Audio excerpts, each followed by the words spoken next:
Wedding ceremonies have always been an important event in someone's life. Let's say you're officiating a wedding.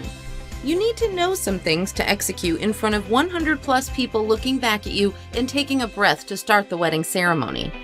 In this episode of True Love Knots, Maria Romano shares some tips on how to kickstart a wedding. Hello, everyone. Maria Romano here from True Love Knots. I'm going to talk to you today about how to kick off the start of a wedding ceremony. Now, you might have been asked to be the officiant for a friend, a family member, or you are an officiant. You might be new to this. I'm going to give you some great information that's going to help you so that when you start that ceremony, you know that from start to finish, you're going to rock it. And stay with me to the very end.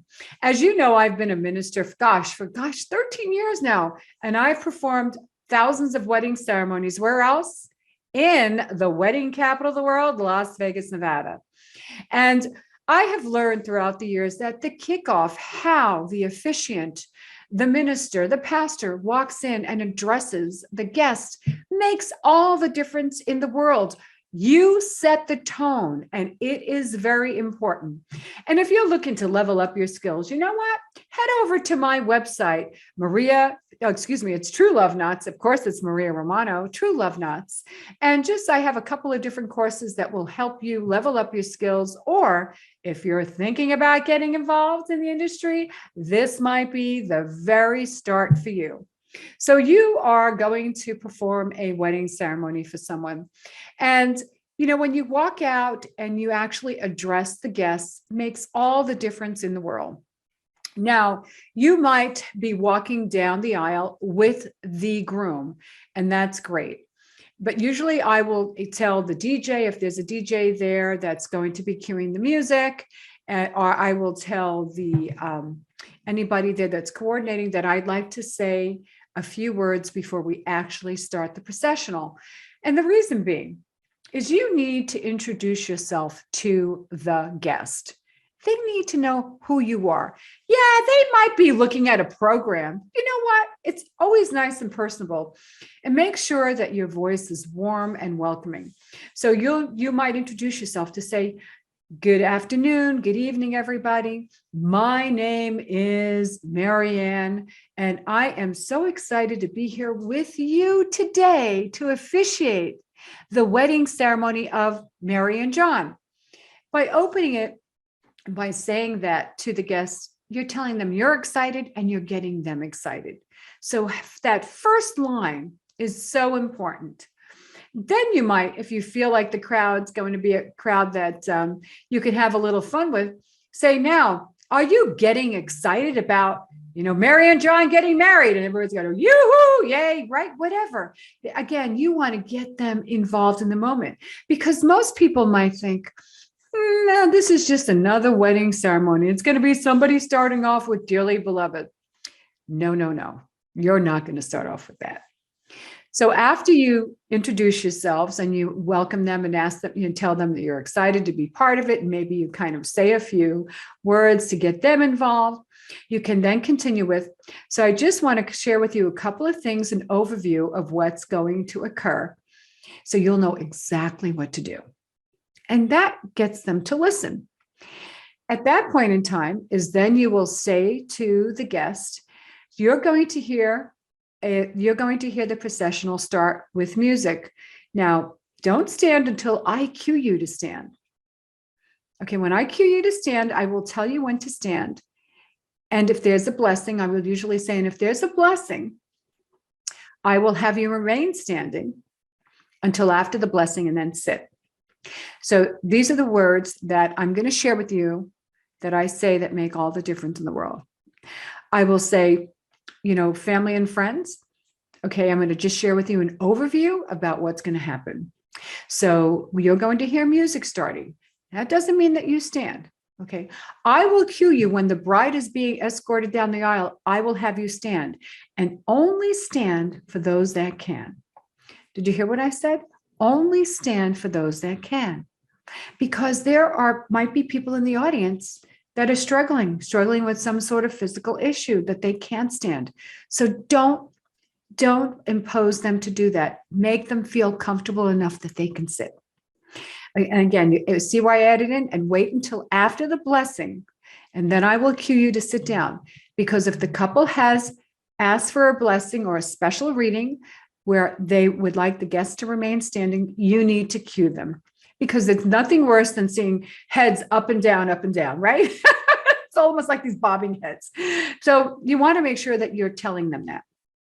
And that's most important. And then another thing I will add, if I see young children in the audience, I say, oh, it's so great that you have brought your children here. It's so important that they are able to be part of this couple's special day. But I'm going to ask you that if they do get, they're a little uncomfortable and they start maybe getting a little too talkative or they're fussing, we have a door out over in the back if you want to exit there, so that, you're not disrupting the other people around you so they can hear the ceremony. And by saying that, just makes people feel, yeah, you're right. So that way, because some people don't realize when their child is a bit disruptive, because we're so used to it, we tune it out.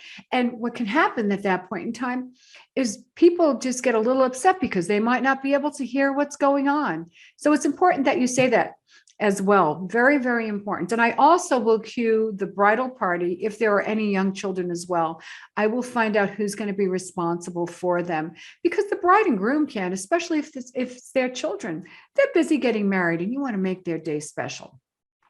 And then the final thing I will say, and please make sure you shut off your cell phones. I said, because there's always somebody that forgets to shut off their cell phone. So for example, I was performing a wedding ceremony and the groom forgot to shut his cell phone off. And just as the bride was getting ready to repeat the vows, his cell phone went off. But you know what it was? It was the sound of a horse. Oh my God. Okay. I mean, everybody was laughing, but it was a big moment. And even though it was a funny moment, it totally was not really appropriate. So make sure your cell phones are shut off. And sometimes I'll share that story with the guests so they know. And by the guests knowing exactly what's happening, makes them all feel that much more comfortable. So I'm going to give you a quick rundown of exactly what I do when I walk out and I am welcoming the guest, and assuming that there are children in the audience. So I'm going to say, welcome everybody. My name is Reverend Maria, and I am so honored to be here, to be part of Mary and John's special day. And aren't you excited that they're finally getting married? And I'll ramp them up.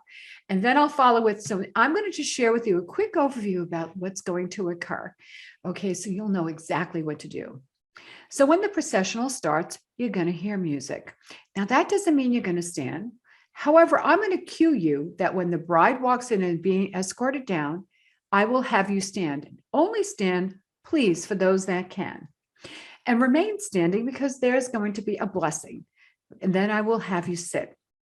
Now, don't forget, most importantly, if you have children and they're getting a little fussy or out of hand, please make sure you want to respect the guest around you so that they have the best experience as well. If you can just step out of the room or go in the back someplace, wherever that's going to work for them. And then most importantly, make sure your cell phones are on silent, please. We don't want anything or anyone disrupting the ceremony.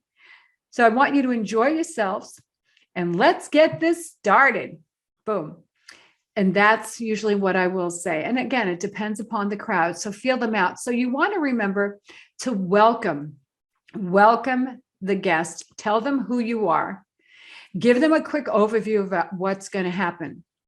Remind them about shutting off their cell phones. Remind them when they're going to stand, for those that can, and when they will sit down. If there are any young children in the audience, just also make an announcement about that. In the meantime, if you're looking to amp up your performance as an officiant, or you're thinking about it, head over to my website, maria@trueloveknots.com. It's KNOTS on the knots. So in the meantime, my motto is, love what you do, my friends, especially when your couples say, I do.